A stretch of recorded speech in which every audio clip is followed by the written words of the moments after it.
कौन बनेगा नेता। नगर निगम के चुनाव पास आने वाले थे। पूरे कानपुर शहर में टिकट को लेकर मारामारी शुरू थी, लेकिन सबसे ज्यादा चर्चा में वार्ड नंबर 40 की सीट थी। वो इसलिए क्योंकि इस बार वहां की सीट महिला के लिए आरक्षित थी। अब सवाल ये था कि चुनाव लड़ेगा कौन। इससे पहले ठाकुर साहब वहां से पार्षद थे और इस बार उन्होंने अपनी पत्नी सीमा ठाकुर को टिकट दिलवाई और ठाकुर साहब की शान के कारण सीमा जी ने 20,000 वोटों से चुनाव जीत लिया। अरे बधाई हो सीमा भाभी, अब तो आप वार्ड की पार्षद बन गई हैं। अब तो हमारे काम आप ही करवाएंगी। अरे ये तो सिर्फ नाम की पार्षद बनी है, वो तो महिला सीट आ गई, वरना पार्षद तो मुझे ही बनना था। अब भले ही चेहरा इसका होगा, लेकिन पावर तो मेरी ही होगी। अरे वाह भाई साहब, क्या दिमाग लगाया है आपने भी। आइए आप लोग, खाना लगा दिया है सबके लिए। सीमा जी पार्षद बन चुकी थीं, फिर भी उनकी एक ना चलती। सारे काम ठाकुर साहब खुद ही संभाल लेते और जहां जरूरत पड़ती वहां सीमा जी का अंगूठा लगवा लेते। सीमा जी ज्यादा पढ़ी लिखी भी नहीं थी। एक दिन ठाकुर साहब और सीमा एक प्रोग्राम में जाते हैं। अरे ठाकुर साहब, आप आ गए। ओहो, पार्षद मैडम भी आ गई हैं। स्वागत है आप दोनों का। लगता है हमारे पार्षद फंड का सही इस्तेमाल हो रहा है।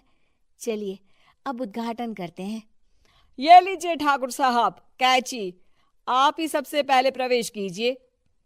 सब लोग आगे निकल जाते हैं और सीमा जी पार्षद होने के बावजूद भी पीछे खड़ी रह जाती हैं। वो देखती हैं कि वेलकम बोर्ड पर उनका नाम है, लेकिन महिला होने के कारण कोई उनका सम्मान नहीं कर रहा। अगले दिन एक आदमी उनके घर आता है। अरे ठाकुर साहब नमस्कार। कल ना हम नोटिस किए कि हमारा घर तो अवैध है और नगर निगम वाले उसे तोड़ने आ रहे हैं। अरे कुछ कीजिए ना ठाकुर साहब। देखो भाई, मैं तो ज्यादा कुछ कर नहीं सकता, पर अगर तुम सबकी जेब गर्म कर दो तो कुछ हो सकता है। कुल मिलाकर 4 लाख लगेंगे। अरे 4 लाख ठाकुर साहब? अरे भाई, मैं अपने लिए नहीं मांग रहा हूँ। दरोगा है, इंजीनियर बाबू है, बड़े साहब है, सबको देना पड़ता है ना थोड़ा थोड़ा। बोलो है मंजूर? तभी वहां अचानक सीमा जी आ जाती हैं। अरे ये आप क्या कर रहे हैं? पहले इन्हीं लोगों से तो आपने वोट मांगे, अब इनसे ही पैसे ले रहे हो। अरे चुप रहो तुम। तुम्हारा काम है सिर्फ अंगूठा लगाना, तुम वही किया करो। मुझे दूसरे काम तुम मत सिखाओ, समझी? और तुम ना जाओ, अब पैसे लेकर आओ, वरना जेसीबी किसी भी वक्त आती होगी। सब कुछ ऐसे ही चलते रहता है। एक दिन सीमा जी और ठाकुर साहब को एक लोकल मीटिंग में बुलाया जाता है। वहां पर कई और अधिकारी लोग भी मौजूद रहते हैं। अब मैं चाहूंगा कि ठाकुर साहब हमारे बीच 2 शब्द कहें। मेरे प्यारे भाइयों और बहनों, आज मेरा सौभाग्य है कि मैं आप सबकी सेवा दिन रात कर पा रहा हूं। आपने मेरी पत्नी को भारी मतों से जिताया है, इसलिए मैं आप सभी का शुक्रगुजार हूं। मैं आप सबसे वादा करता हूं कि हमेशा की तरह हमारे वार्ड में किसी को कोई तकलीफ नहीं आने दूंगा। सभी लोग तालियां बजाने लगते हैं।